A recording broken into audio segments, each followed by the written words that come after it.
What's up guys and welcome to Myth Busting Mondays Season 2 Episode 45. Yes dudes, this is the show where we bust the myths that you guys leave in the comment section below. So if you guys have got any myths you would like to see featured in next week's episode, all you've got to do is leave those inside the comment section right now or at the end of the video and we'll see which ones get featured next week. This week we have got an awesome show lined up for you guys. And remember, next week we're going to have the release of Tag der Toten as well, which is DLC 4 for Black Ops 4 Zombies. So if you guys can think of any myths for that map, put them inside the comment section and we'll see if we can get those done for next week. I also want to say a massive thank you to every single one of you guys that supported last week's myth busting. It did really well and got so many likes, so thank you so much. And if you guys haven't already dropped a like on this video as well, make sure you support the video and the channel by doing that right now. Click that like button, we'll see if we can get 5,000 likes in 24 hours. And if you guys are brand new to the channel, make sure you click that subscribe button and become the latest member of the Pizza Club. But with that all said, sit back, relax and enjoy Season 2, Episode 45 of Myth Busting Mondays. So the first myth of today's show is being sent in by Killer695, and they say, myth, can you no-clip to the submarine inside of Call of the Dead? Pizza emojis times 10,000. Well, thank you so much, Killer695, I appreciate that a lot, and this is going to be a great myth. Now, if you guys didn't know, during the Call of the Dead Easter egg, we raise a submarine up from under the water so we can see it above the water, and it shines a green light directly onto the lighthouse. But when that raises up during the Easter egg, what happens if we enter no-clip mode? Can we actually fly over to the submarine and possibly even go into it? Or is it just like other things inside of Zombies where you get up close to it and it's actually just a really low rendered 2D object? I don't know. Let's jump over to Call of the Dead, get up to that part of the Easter egg, and let's go and no clip over and see if we can see the submarine in real life. Let's go and check this out. Okay guys, so here we are on Call of the Dead. We made our way up to the part of the Easter egg where we've got to turn these dials inside of the power room and that will then raise the submarine up. One more dial on here, we should be good. Yep, there we go. And the submarine is now going to raise up from the sea. So let's enter our no clip mode. Let's go and fly over to the submarine and let's see if it's an actual object. Now, number one, can we go inside of it? And number two, is it 2D or a 3D rendered object? And wow, look at that. It is actually a fully 3D rendered model of a submarine. Now, the graphics are a little bit lower than we would normally have inside of the map, but because it's so far out, it doesn't really matter. But let's go inside of the submarine and let's see if there's anything actually in there. No, look at that. We flew straight through it. But one thing I didn't know about this is look at this. We're actually swimming inside of the water. This is not with no clip on. This is just normal. So we can actually swim on Call of the Dead if you go outside of the map inside of the water area. That's really cool. I never knew that. But there you go. Yes, the submarine is a full 3D rendered model, but there's nothing actually inside of it. Even though technically you can go inside of it, there's just nothing there. But that's really darn cool. Hopefully we'll see the submarine in some form inside of Tag der Toten as well. But thank you so much to Killer695 for sending that one in, and let's make our way over to the next myth of today's show right now, which has been sent in by Master Kenway. And Master Kenway says, myth, in Zetsubo no Shima, can you no-clip into the giant spider without using the KT4?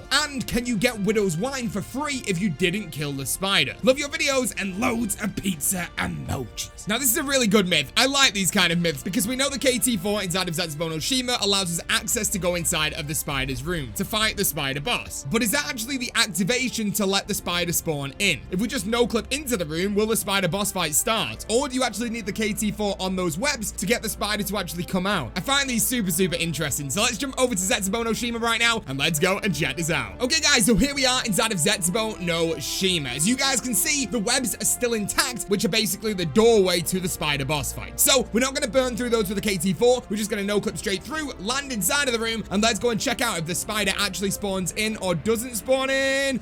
Oh, dude, it's actually spawning in. No way. Where is it? Where is it? Is it there? There it is. Wow. Okay, so the spider boss does actually spawn in, even though you didn't break the webs using the KT4. But while the spider boss fight is going on, let's go and see if we can actually go and get ourselves Widow's Wine right now. Can we get it without turning on the power? No. Okay, there you go. We've not killed the spider, and I've actually not turned on the power yet either. So let me just jump back to this in a second once I've actually turned the power on. Okay, we're back inside of the fight right now, and I've turned the power on, so let's go and see if the power actually affects this. No, look at that. So even with power on or off, you can't get that Widow's Wine until you kill the spider, which is pretty darn cool. I never actually knew that, but there you go. Yes, the spider will still spawn in without blowing down the webs, but no, you can't get Widow's Wine until you finally kill the spider. I love doing these type of myths, seriously, so keep them coming in. If you guys can think of any more cool stuff like this, put them inside the comment section. But thank you so much to Master Kenway for sending that one in. That was really cool. And let's jump straight over to the next myth of today's show right now, which is being sent in by Maple23. And Maple23 says, myth, myth. On the Giant, can you no-clip into the snowed-filled perk and buy it? And loads of pizza emojis. I love that you guys always put those inside of the comment section. I love it. And this got 264 likes as well, which is super impressive. So we're definitely gonna have to go and try this one out. If you guys didn't know, on the Giant, there is a perk that we have to do an Easter egg for. If you want to unlock the perk, you have to throw a monkey bomb into every single teleporter around the map and then use the actual teleporter. This will then give you access to a button on the mainframe which shoots a laser from the giant robots, melting the snow and revealing another perk. But the question is, if we've already got the power on and all the other perks inside of the map are on, can we just no-clip into the snow and buy the perk regardless? Let's jump over to the Giant right now and let's go and check this out. Okay guys, so here we are on the Giant. I love it whenever you guys leave myths for this map because I really don't get to play it as much as I would want to. So if you can think of anything else for the Giant, make sure you put it inside the comment section for next week. But we've got the power on inside of the map right now, so let's no-clip into the snow where the other perk should be right now, and let's go and see if we can just buy it via no-clip. Here we go, let's check this out. We're gonna fly into it right now. I'm not getting any trigger on actually buying that. We went a little bit too far maybe. I don't know. Let's try this again real quick. I honestly don't think that it's allowing me to buy it. We're getting no trigger at all, and I'm absolutely spamming square on my controller, so I don't actually think this is possible. Crazily enough, that perk doesn't turn on with the power. It turns on when you melt the snow. I guess they've done this on purpose for a reason. I think it was mainly because the snow really isn't that thick, so if they didn't do it this way, technically you could just jump near the snow and be able to buy the perk. So they actually had to disable the perk until you actually do the Easter egg to unlock it to actually use it. So there you go. No, the perk is not available via no-clip. Pretty darn cool, right? But thank you so much to Maple23 for sending that myth in. And let's jump over to another myth on today's episode, which has been sent in by Amir Ayish. And Amir Ayish says, myth on ShangriLa on Black Ops 3. When the screecher screams, can you use killing time to stop the scream and see the scream? And loads of pizza emojis. And this comment got 45 likes as well. So we're gonna jump over to the most beautiful map inside of Zombies history, ShangriLa, and it looks so nice on Black Ops 3 as well. And we're gonna get our old buddy killing time on this one, you know, my favorite gobblegum of all time. And we're gonna get a screecher spawned into the map. We're gonna wait until our vision goes completely blurred and white and then drop that killing time. And we're gonna see if the killing time gobblegum, which stops time for 20 seconds, will in fact stop the screecher's scream, and we can see visually the scream just chilling there. Let's jump over to ShangriLa right now and let's go and chat this out. Okay guys, so here we are inside of ShangriLa right now. As you guys can see, I've got my buddy killing time waiting to be used right now as well. And we're on round 7 and I'm not gonna screech yet, so we should be getting one pretty darn soon. I've had 2 napalm zombies, but no screecher. Kind of weird. Oh, okay, I can hear it, and there it is. Look at that. We got a screecher inside of the map right now. So let's make our way down to the bottom of the bridge, wait until he comes all the way down, and let's pop our killing time right about now. Oh, look at that. And we're still blurred. Our vision is, oh, it's come back now. But look at that. The animation, dude. Look at that. He's just all paused and everything looking cool. And there is like a little bit of effects coming out of his mouth and going into the air. You just see that rippleage right there from the killing time. That's kind of cool. But what happens when that killing time finally stops? Will he still be screaming? Will we be able to see his scream? Let's check this out. Here we go.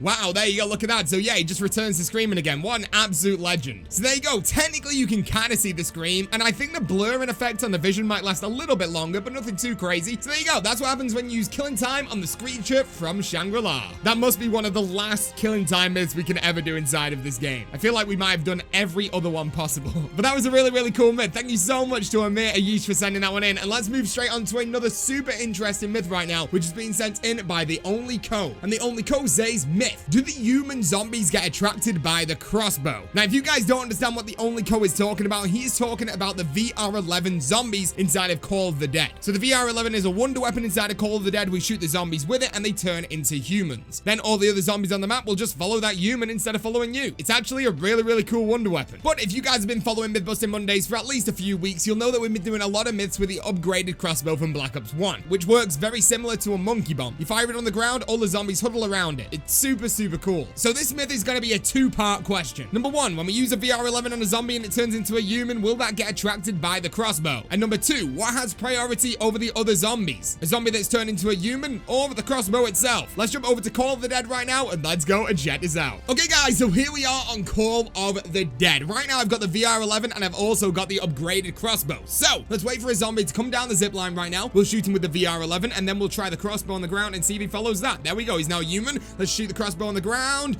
No, he's not attracted to that at all, which means that when you turn a zombie with a VR11 and he turns into a human, he is not attracted by that crossbow crossbow at all. But this begs the question, what has priority? Is it a zombie chasing a human, or is it a zombie chasing a crossbow? Let's shoot the crossbow on the ground right now. Let's turn the zombie into a human, and the other one is still following the crossbow. So there you go. Crossbow has priority over the VR11. And no, the human zombies will not follow that upgraded crossbow shot. That's really cool. We know so much about that crossbow now. It's getting a bit ridiculous. But let's jump straight over to the next myth of today's show right now, which is being sent in by Super Z Tuper. And Super Z Tuper says, myth on DE, what happens if you use no clip to stay inside of the boss fight room after you beat it? Is the boss still there? This is really weird and really imaginative as well. So we know that when we finish the boss fight under Eisendrach, it teleports us back to the main castle, right next to the pyramid device, where we've then got to upgrade the summoning key to go and place it inside of the computer system. But what happens if we actually use no clip to stay inside of that boss fight room? We'll never teleport back to the castle, and we can just see what that room looks like after the boss fight. This myth is going to take me like 30 minutes to run through the Easter egg, but it's going to be totally worth it. So let's jump over to DE right now, complete the whole Easter egg, and let's go and check this out. Okay guys, so here we are on the final phase of the Eisendrach boss fight. You guys can see right now that I have now fully finished the boss. So we're gonna no clip, just stay right next to him, watch him spin around, and our screen should fully go white when it normally teleports us back to the castle. And then after that, I'm gonna be so intrigued to see what's inside of this room. So our screen is now fully white.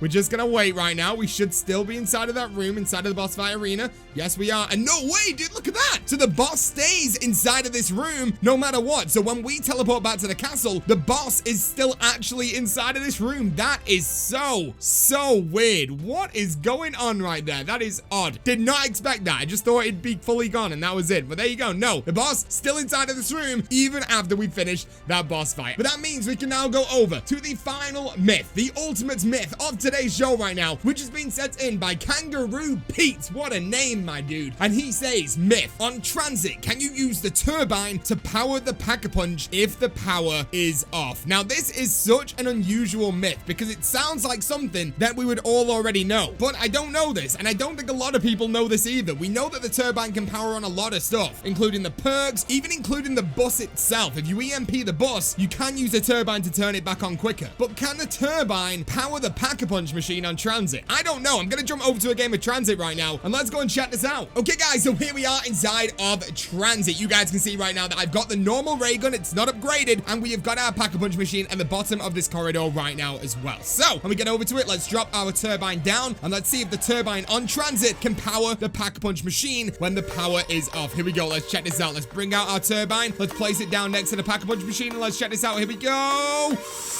No. Yes, there you go. Wow. Okay, I was about to say no right there, but yeah, apparently it does. The turbine does power the PackAPunch machine inside of TRANZIT, and there we go. Look at that beautifully upgraded ray gun right there. And there you go. That is it. That is the end of Mythbusting Mondays Season 2, Episode 45. And yes, the PackAPunch machine can be powered by the turbine on TRANZIT. But thank you so much to every single one of you guys for leaving myths for this episode for this week. I hope you guys enjoyed it. If you did, make sure you absolutely smash a like on this video right now. We're going to be aiming for 5,000 likes in 24 hours. And if you guys are brand new to the channel, make sure you click that subscribe button and become the latest member of the Pizza Club. But with that all said, thank you so much for watching, and I'll see you guys in the next video or the next live stream. Thank you for watching, guys, and peace out.